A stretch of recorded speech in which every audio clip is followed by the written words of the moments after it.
So children, in this class, let us discuss about the internal structure of kidney. So in the previous session, we have discussed about the kidney as an excretory system. Now, if you are taking the kidney, if you are dissecting the kidney in the longitudinal section, right? So if you are taking the kidney, that is the longitudinal section of kidneys. Right. So here, listen how to draw the diagram perfectly. Okay. So make it a perfect curve. Right. So this is the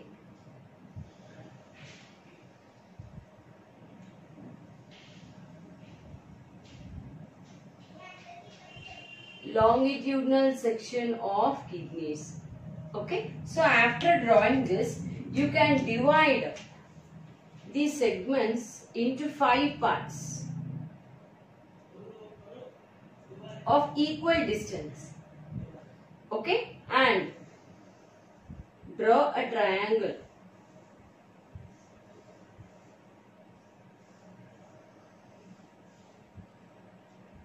Okay. So after drawing a triangle, just put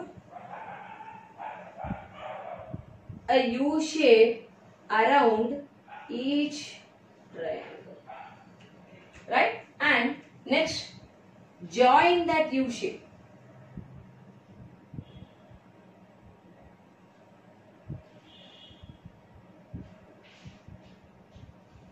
Right. Then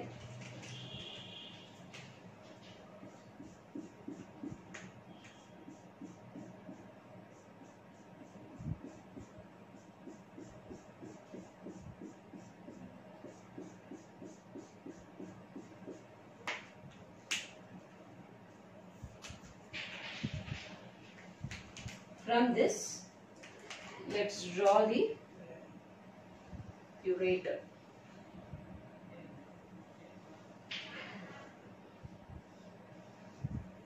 Here we have seen in the previous class, that is how 2 blood vessels are entering, right? So let us draw the 2 blood vessels.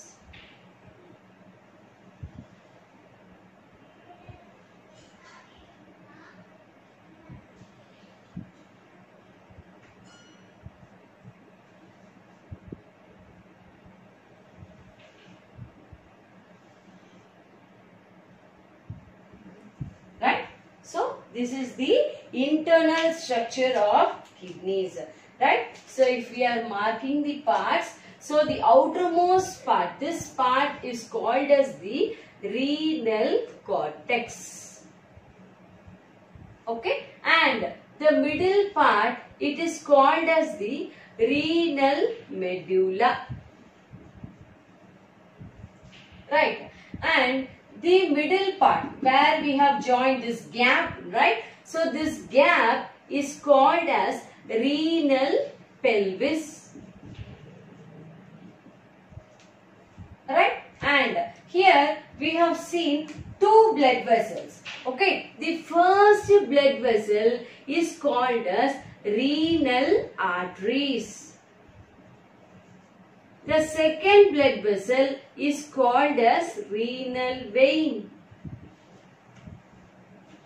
Okay, and coming to this part, let us name it as ureter. So these are all said to be the most important parts regarding the longitudinal section of kidneys. So in the longitudinal section of kidneys, we are seeing the important parts, right? So what are all the parts included? The outermost part is called as the renal cortex, followed by renal medulla, and the middle part is called as renal pelvis. And here 2 blood vessels, they enters and leaves the kidney. They are renal arteries and renal vein, and last one is what? It is ureter. Right. So coming to the functional unit of the kidney. So each kidneys consist of around 1.3 to 1.8 millions of nephrons. Okay, so nephrons are called as the functional unit of the kidney. So nephrons are called as the functional unit of the kidney. So how is the nephrons present? So this nephrons consist of two parts, two major parts. They are renal capsule and plus renal tubules. Okay, so this renal capsule and renal tubules together make up the structure of nephrons. Right, so this nephrons, you just draw a bowl-like structure. Okay, draw a bowl. Okay.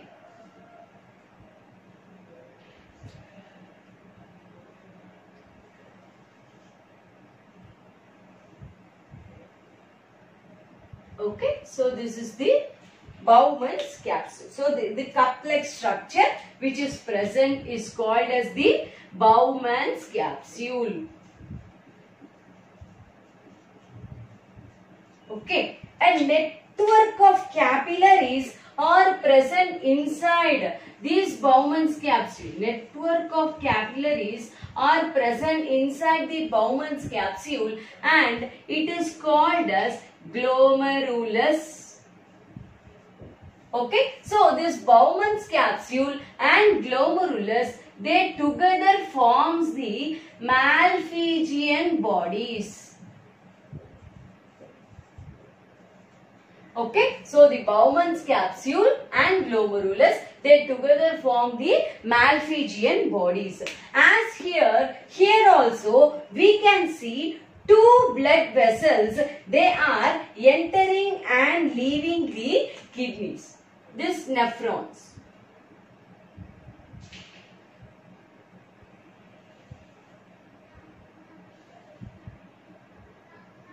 Okay, this one, the first one is called as the afferent arteriole.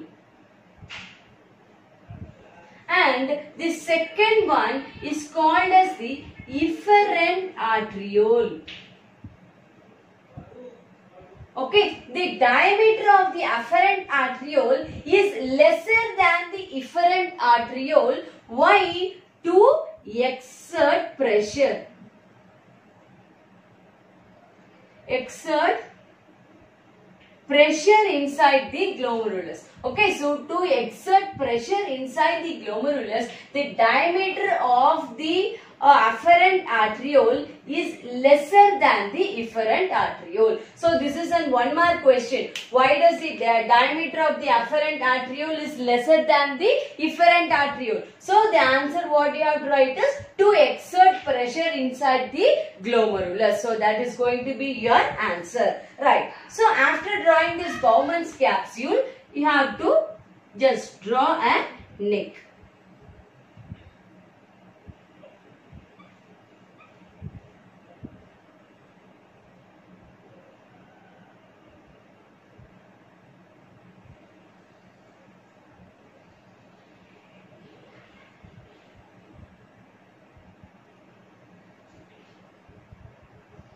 Follow the diagram carefully. Very, very important diagrams.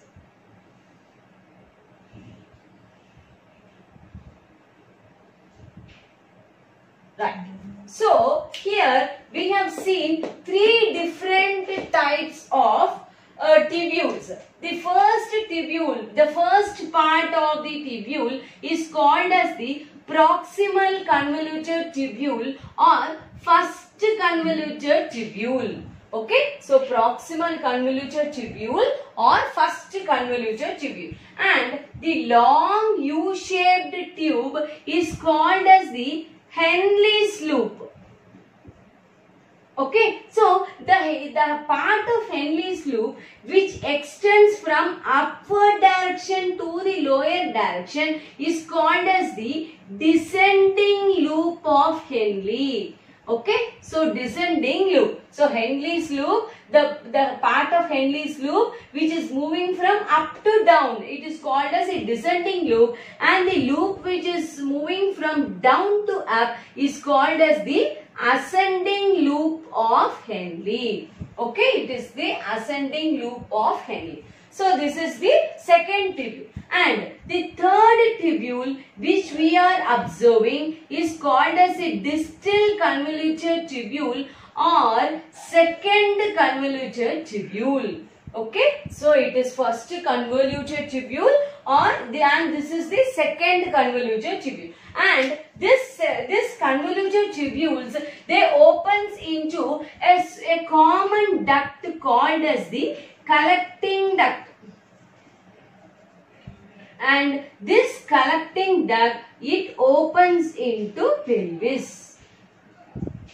So here if you are taking the diagram, here we are noticing the pelvis part.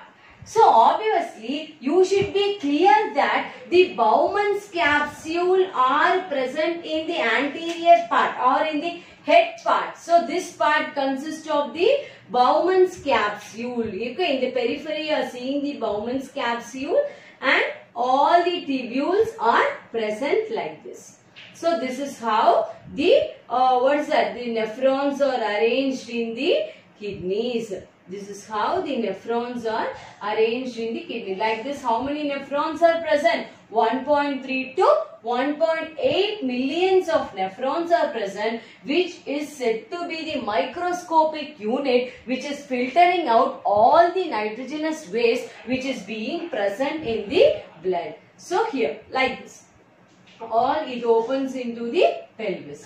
This is Bowman's capsule, tubules open to pelvis. So here, that is the opening here. Right. So here we have this afferent arteriole starts, and coming to the efferent arterioles, this efferent arterioles extends up through the tubules which is surrounding these renal tubules. Okay, surrounding the renal tubules, we can find the tuft of capillaries.